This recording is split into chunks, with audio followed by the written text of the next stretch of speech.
a story. Let it come, let it go. It was a very, very dark and gloomy night.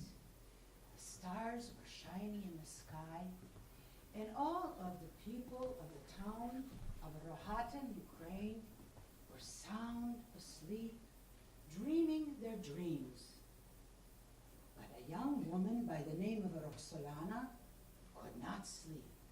She was tossing and turning because she was so tired and exhausted and very much excited from the party that she had had the night before, as was the tradition in Ukraine, in the Kingdom of Poland at that time, because this was the 1500s.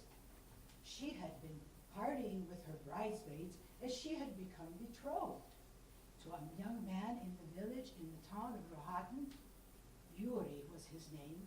He had inherited some large land and manor, and she had had a dowry of beautiful golden ducats and jewelry, coral jewelry as well, and they were all set to get married. These were horrible times, very terrible times, because in the 1500s, the Ottoman Empire was very strong, and since the 1200s, they had plundered and they had come into the Slavic lands of Poland and Ukraine, and they had gathered the Ukrainian blonde and Polish girls and taken them to the harems of Turkey. However, they also plundered the town and burned the town and pillaged everything and took everything away. All of a sudden, Roxolana heard a noise. "Do not squeal, little girl, do not scream." And a bag was put over her head, a rag put in her mouth just before that. And they took her out of her home and onto a galloping horse, down the Dnipro River, down to the Black Sea, in a ship to Istanbul, where she became a harem girl. And there he was before her, a handsome, tall young man. She was standing in front of him, trembling with fear. She had been bathed in perfumed waters, her hair coiffed beautifully, her beautiful clothing of silk was on her as gorgeously as anyone could muster. And she was afraid. "Ah, welcome, welcome to our beautiful palace. What a gorgeous woman, what a beautiful girl." And he tried to embrace her. "Whoa, I cannot be touched by you, sir. I am betrothed. I'm a free woman. How dare you? I'm a Christian. I have been betrothed. I'm a free woman. I understand that your Quran forbids the raping of innocent women. Please stay away." "You know the Quran? How so?" "I have been schooled in scholarly and many different things, and also in Islam. I know your law." "We shall see, my coquette, we shall see." Weeks went by, and Roxolana wept and worried about her town of Rohatyn, which had been decimated by this time, also near the city of Louis, which was plundered.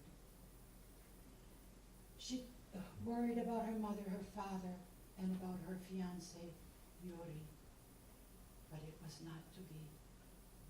She wept and she sobbed. Time went by, months went by. The Sultan Suleiman the Magnificent begged her to come to his private chambers, but she would not. So he wooed her. He sent beautiful flowers, beautiful gifts of jewelry to her room. He sent tutors to tutor her in all the things of Islam, also other subjects. she did that. She studied hard, and she learned all the ways and trickery of the harem. And pretty soon she succumbed. She was wooed enough and long enough that she went to his private chambers and became his concubine. Time went by and she learned that Suleiman the Magnificent was magnificent because he ruled so well.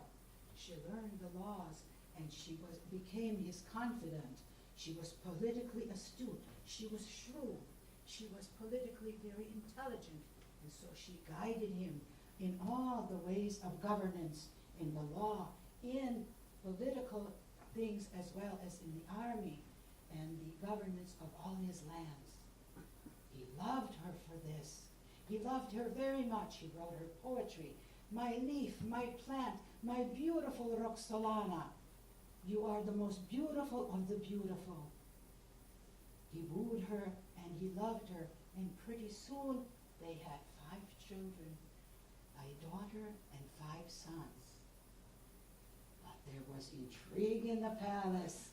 Who would inherit the throne? Who would be the rightful heir of the Sultan the Magnificent? Oh, there was envy. There was jealousy. One day, the first wife of Suleiman beat Roxolana so badly that when Suleiman found out, he banished his wife along with her son. Now, who was going to become the heir? Well, it would be probably one of her sons, but she had to be careful. One of their sons. She had to be careful because if a concubine was favored over her, her son would become the rightful heir. She had to be so careful that she even had to win the love of Valide, who was the mother of Suleiman. And she did. She became so confident that when it was at the right time, she said to Suleiman, my dear, we have lived together, but it is wrong. I want to be a free woman. You love me, you say, give me my freedom. Suleiman loved Roxolana so much, he did give her her freedom. And when he did that, she said to him, we can't live like this anymore. You must marry me. So they had a posh and beautiful wedding. And she ruled with him for 40 years. And she was so bright, she was so intelligent, that she wrote, chronicles say, that she wrote to the King of Poland, and she begged that the Slavic people, especially the Ukrainian and Polish girls, would not be part of the slave trade of the Crimean Tatars who went to the lands and gathered those women. And that helped to diminish the slavery of those women. She was so revered by many people that novels were written about her, and this is the novel by Paula Zahrevany in Ukrainian, which I have read, and many, many films, movies, and operas and ballets have been written in her name, and the music that you just heard is the Symphony 63 by Joseph Haydn, also in memory of Roxolana.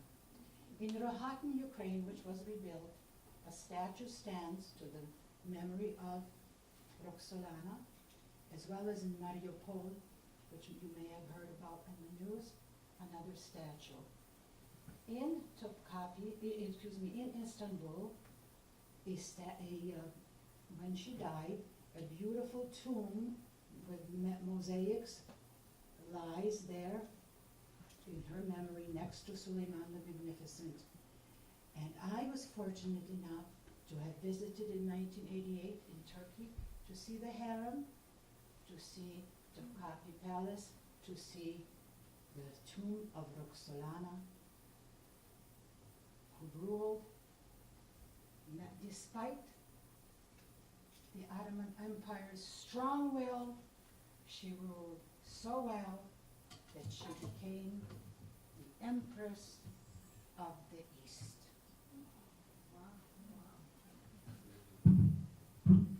A story, a story.